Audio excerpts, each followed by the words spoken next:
बिपिन बाबू एक कवि थे जिन्हें दुनिया में सबसे ज़्यादा सुंदर रचना महिलाएं ही लगती थी। इनकी कविताओं में भी सिर्फ महिलाओं के रूप, सुंदरता और यौवन की ही तारीफ हुआ करती थी। जैसे ही किसी महिला का जिक्र होता तो ये अलग और सुंदर सी कल्पना की दुनिया में चले जाते थे।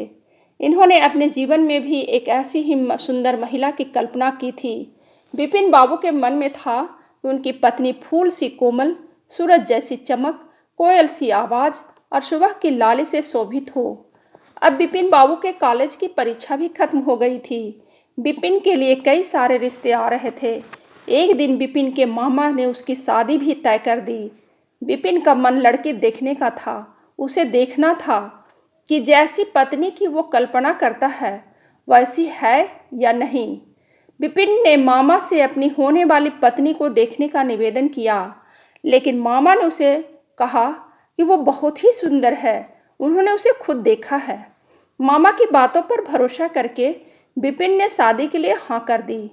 शादी का दिन भी आ गया। मंडप के पास बैठा बिपिन अपनी पत्नी को देखने के लिए उतावला था। होने वाली पत्नी को उसने गहनों से सजा हुआ देखा। चेहरे पर घूंघट, हाथों और पैरों की सुंदर उंगलियां देखकर उसके मन को थोड़ी राहत मिली। दूसरे दिन विदाई के बाद जैसे ही डोली बिपिन के घर में पहुंची तो वो तुरंत अपनी पत्नी को देखने के लिए दौड़ा। तब उसकी पत्नी पालकी से बाहर घूंघट उठाकर देख रही थी। जैसे ही बिपिन की निगाहें उस पर पड़ी उसे बहुत दुख हुआ।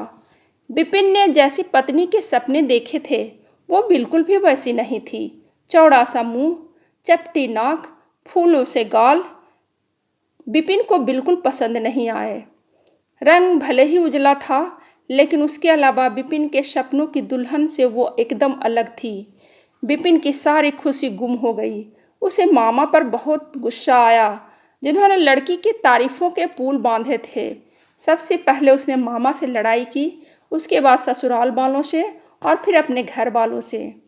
बिपिन के मन में हुआ कि इस महिला के साथ किस तरह से पूरा जीवन बिताऊंगा। इसके साथ पूरा जीवन मुझे कांटों भरा लगेगा। मैं सोच भी नहीं सकता कि ऐसी महिला से मेरी शादी हो गई है। मेरा क्या ख्वाब थे और क्या हो गया। भगवान को मेरे साथ ही ऐसा करना था। फिर उसके मन में हुआ कि शादी मैंने ज़बरदस्ती तो की नहीं थी। अब इस लड़की को क्या पता था कि पत्नी को लेकर मेरे क्या सपने थे। इसमें इसका क्या दोष है। इस सोच के बाद भी बिपिन का दिल उसे स्वीकार करने को तैयार नहीं था। वो घंटों श्रृंगार करती थी, अपने बाल संवारती थी, लेकिन बिपिन के मन को बिल्कुल भी नहीं भाती। बिपिन हरदम उससे दूर भागता और उसकी पत्नी पूरे भाव के साथ उसकी सेवा करना चाहती थी। होते होते बिपिन घर में पल भर भी नहीं टिकता था। जब भी बिपिन की पत्नी आशा उससे कुछ बात करने की कोशिश करती तो उसे दो खरी खोटी सुना देता। बिपिन रोज दोस्तों के साथ बाहर जाता और पत्नी घर में उसका इंतजार करती रह जाती। काफ़ी दिनों के बाद जब बिपिन घर खाना खाने के लिए आया तो आशा ने कहा कि आप मेरी वजह से घर में रहना ही छोड़ देंगे क्या। बिपिन ने मुंह मोड़ते हुए जवाब दिया, घर में ही तो रहता हूँ, बस आजकल नौकरी ढूंढने के लिए ज़्यादा दौड़ भाग करनी पड़ती है। आशा ने कहा, खूब जानती हूँ कि आप घर में क्यों नहीं टिकते। आप किसी डॉक्टर से बात करके मेरा चेहरा वैसा क्यों नहीं बना देते जैसा आप चाहते हैं। बिपिन ने चिढ़ते हुए कहा, क्यों तुम बेवजह फिजूल की बातें कर रही हो। तुम्हें यहाँ आने के लिए किसने कहा। उसकी पत्नी ने पूछा, जब आपको किसी चीज़ से परेशानी है तो उसका इलाज भी करना होगा ना। बिपिन बोला, भगवान जिस काम को नहीं कर पाया उसे मैं कैसे कर दूंगा। गुस्से में आशा कहने लगी, इसके बारे में आपको सोचना चाहिए कि भगवान ने जो किया है उसके लिए मुझे सज़ा क्यों मिले। हर तरह की सूरत वाले लोग दुनिया में हैं, लेकिन उनके पति ऐसा व्यवहार उनसे नहीं करते। बिपिन ने झल्लाते हुए जवाब दिया कि क्या मैं तुमसे कोई गलत व्यवहार करता हूँ। क्या कभी मैंने तुमसे लड़ाई की है। तुम ही मेरे सामने आकर मुझसे बहस करने लग जाती हो। ये सब सुनकर आशा वापस चली गई। उसे लगा कि इन्होंने मेरे प्रति अपना दिल पत्थर का बना लिया है। अब ये मेरी एक नहीं सुनेंगे। इधर बिपिन का रवैया देखते देखते आशा बीमार हो गई। वो अपनी ज़िंदगी से निराश थी। उधर बीमार आशा को देखने विपिन एक बार भी नहीं गया। उसके मन में था कि इसे कुछ हो जाए तो इस बार अपनी पसंद की लड़की से शादी कर लूँगा। अब तो विपिन को और भी छूट मिल गई थी।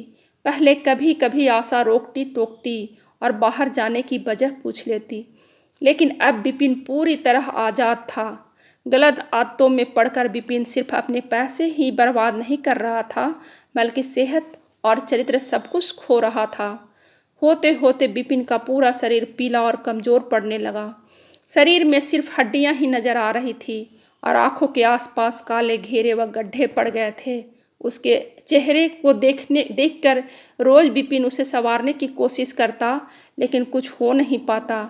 एक दिन महीनों से बीमार पड़ी आशा बरामदे के पास चारपाई पर लेटी थी। उसने विपिन को काफ़ी समय से नहीं देखा था, इसलिए किसी से विपिन को बुलावा भेजा। आशा के मन में था कि बुलावा तो भेज दिया है, लेकिन वो आएंगे नहीं। आशा का बुलावा मिलने पर आज विपिन पहले की तरह झल्लाया नहीं। वो बिना संकोच किए आज आशा के पास जाकर खड़ा हो गया। जैसे ही आशा ने उसे देखा तो हैरान हो गई। उसने पूछा, क्या आप बीमार हैं? बहुत दुबले हो गए हैं और पहचान में भी नहीं आ रहे हैं। विपिन ने कहा, जिंदा रहकर भी अब क्या करना है।